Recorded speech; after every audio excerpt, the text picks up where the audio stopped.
Lo importante es que producto de este esfuerzo común distintivo es que la figura de Andrés Guaccurarí es la de un auténtico mestizo, producto de la unión del indígena ancestral con el europeo de varias generaciones, y también es un producto de su cultura. Es un hombre culto. Andrés Guaccurarí hablaba perfectamente su lengua natal, nativa, ancestral, el guaraní, pero hablaba también el español y el portugués, por razones militares, estratégicas y de defensa. Ya tenía, incluso mejor que cualquiera de nosotros aquí, el polilingüismo metido en esa matriz de educación y de entendimiento para manejarse y poder salir airoso de los desafíos de los tiempos. Por supuesto, hasta aquí también forma parte de esa pasión haber rescatado, antes que este homenaje a la provincia de Misiones, haber, por imperio absoluto de los representantes del poder de la gente, que es el poder legislativo, consagrar la ley que sancionó como figura ilustre, como primer héroe al defensor de los pueblos libres, Andrés Guaccurarí, hace 2 años. También rescatado del olvido, de la omisión y la designificación del prócer según la visión de la historia oficial argentina. Una historia que, como todos sabemos, ha sido escrita por las corrientes dominantes liberales y, gracias al revisionismo histórico, hoy hemos podido empezar a escribir el capítulo grande desde este lado de la historia, desde el lado oriental, rescatando también, conociendo, interactuando con elementos centrales que formaron y forman parte de ese proceso extraordinario de emancipación. Cuando Andresito, luego de ser nombrado por Gervasio Artigas, otro prócer nacional, que no es uruguayo, es un auténtico prócer argentino.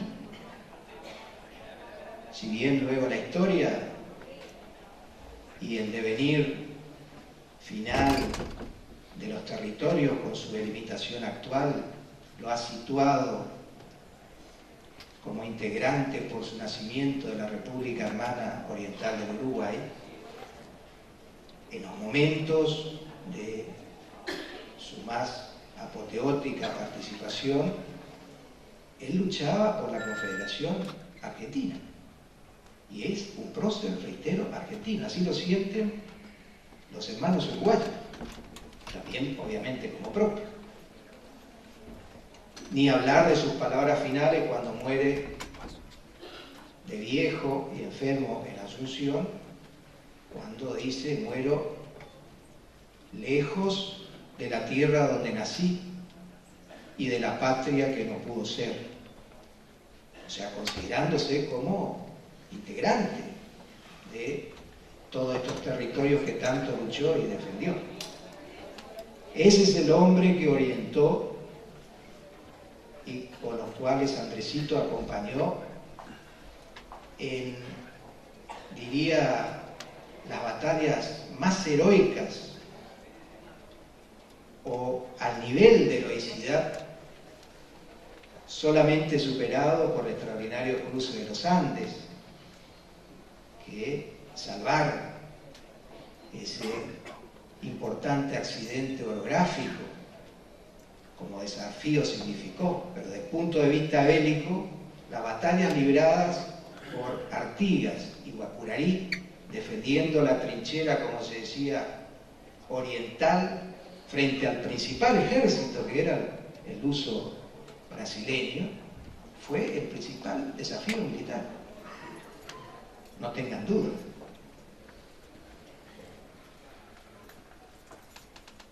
Más aún si tenemos en cuenta que el padre de la patria, nacido en las misiones, misionero como Andresito y casi el mismo año,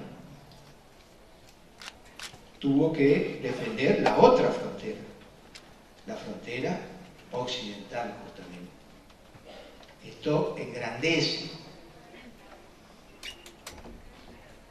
la figura de nuestro líder y la participación histórica de esta provincia y los conciudadanos de entonces en la principal gesta nacional. Entonces aparece otro elemento, el liderazgo político, un liderazgo político auténtico. Porque Andresito y Artigas no eran figuras eminentemente ni exclusivamente militares. El suyo no eran militares. Artigas tuvo una leve instrucción, más un hombre letrado que provenía de Montevideo, y Andresito era un conocedor, un vaquiano, un campirino auténtico, conocedor de la zona, pero también de lanza de barra, audaz, intrépido. Pero no se valió únicamente del arte de la guerra. Quizás sí más de la política. Por eso nadie discutió durante los 10 años al servicio, desde los instantes antes de 1810 hasta 1820-21, cuando es tomado prisionero por los portugueses, jamás tuvo un conato de rebelión interno, donde es sabido en la historia nacional la irregular tropa con que contaban nuestros patriotas hacía permanentemente frecuente el conato de rebelión o la necesidad de tener que calmar a la tropa, como se decía, era un tema recurrente. Esto no pasó aquí, dada la figura y también la habilidad política de Andresito, no solo al armar su generalato, su más próximo, sino también hasta el más último combatiente.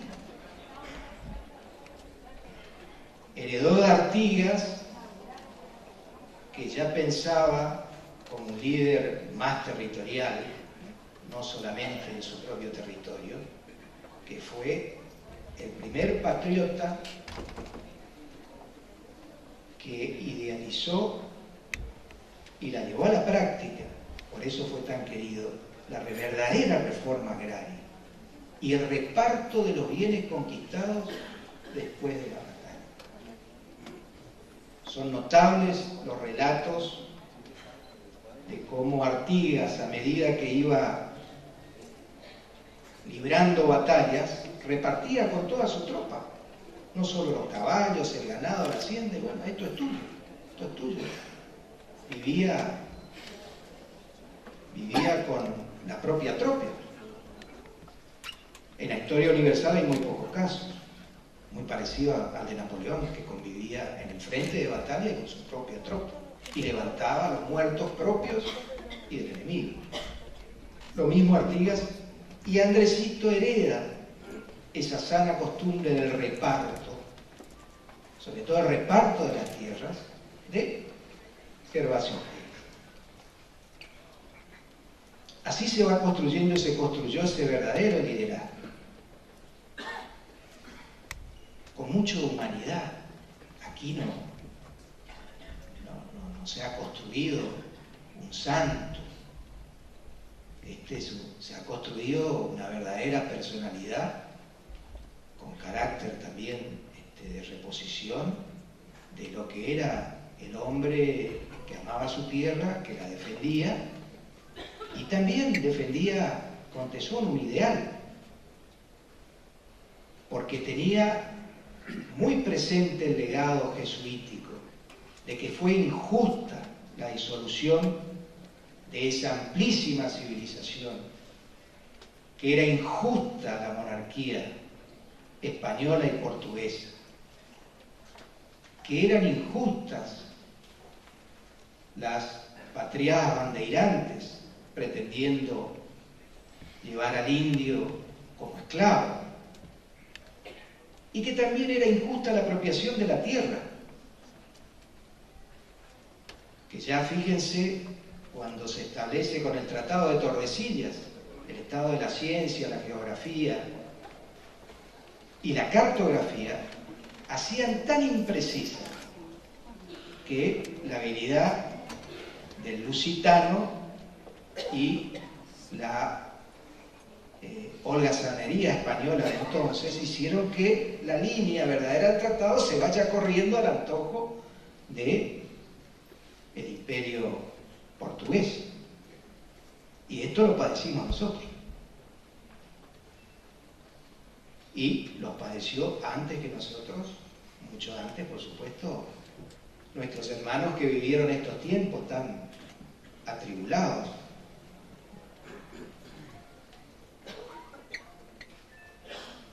El otro aspecto político importante de la época de la Revolución fue la manera asambleísta con que se organizaban las primeras misiones con el resto del país para ir conformando la confederación, para ir equilibrando tan dispares intereses entre propios, que fue lo más difícil desde 1810 hasta pasado la totalidad del siglo XIX, bien entrado el siglo XX, y que también explica desde la dificultad por qué tuvimos que esperar, como los jesuitas, que no esperaron, construyeron en 150 años, nosotros casi 150 años para ser reconocidos como provincia.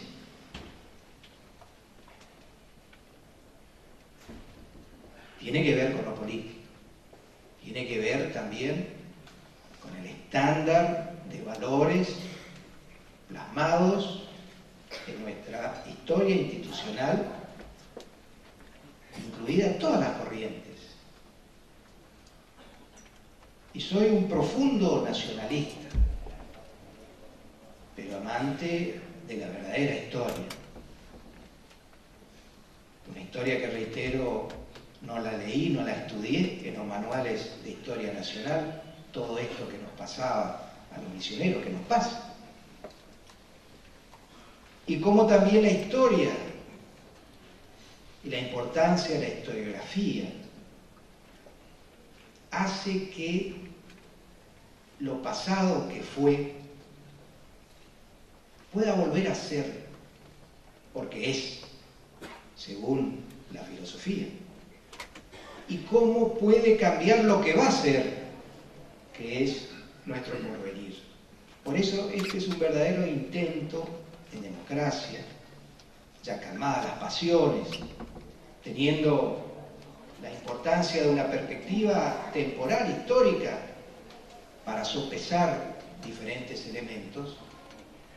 Hoy es tarea imperiosa para todos la revalorización de los mismos.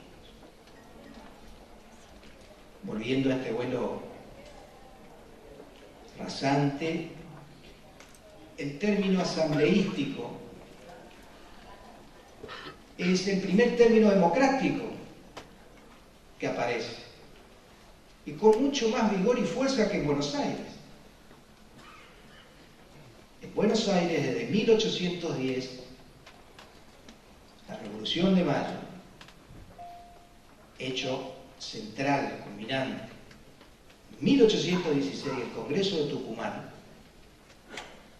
los representantes eran elegidos a dedo. Todos los representantes formaban parte de la élite que se alzó contra la corona, pero representaban a una clase minoritaria. De hecho, no había ni negros ni mulatos integrantes, que había muchos. Por supuesto, la concepción era heredada del atavismo, de la esclavitud. Su gran mayoría, además de los pocos doctos de la época, eran comerciantes y amanuenses, por supuesto, del poder anterior, que era el del virrey, y conocido de la burguesía que convivía en las innumerables fiestas, expresiones artísticas y lo demás que formaban parte de la vida de la época. Pero por supuesto había grandes ausencias. Por eso el caudillo del interior, y costó tanto tiempo y sangre entender qué significaba ese hombre a caballo que venía con el tropel, y por supuesto era distinto al fino de Buenos Aires o de Córdoba, de Tucumán. En lo central, la asamblea que nombró los primeros representantes de las misiones fueron verdaderas asambleas a simple voz, donde eran elegidos entre todos, en el deseo unánime de llevar la voz de estos territorios hacia la gran convocatoria nacional.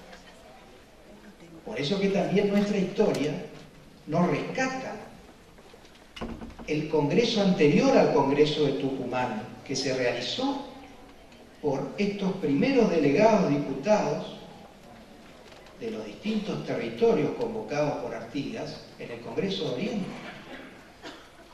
el Congreso de Arroyo de la China. Fue el 29 de junio de 1815, un año antes del Congreso de Tucumán, y al cual fueron invitados Buenos Aires, las provincias del norte, que eran las doctas, y por ese recelo que escondía la pretensión unitaria del centralismo, que ya empieza a aparecer, por supuesto estuvieron ausentes, como en un acto también de primaria rebeldía, nuestros patriotas territoriales estuvieron ausentes del Congreso de Tucumán, en persona, pero adhirieron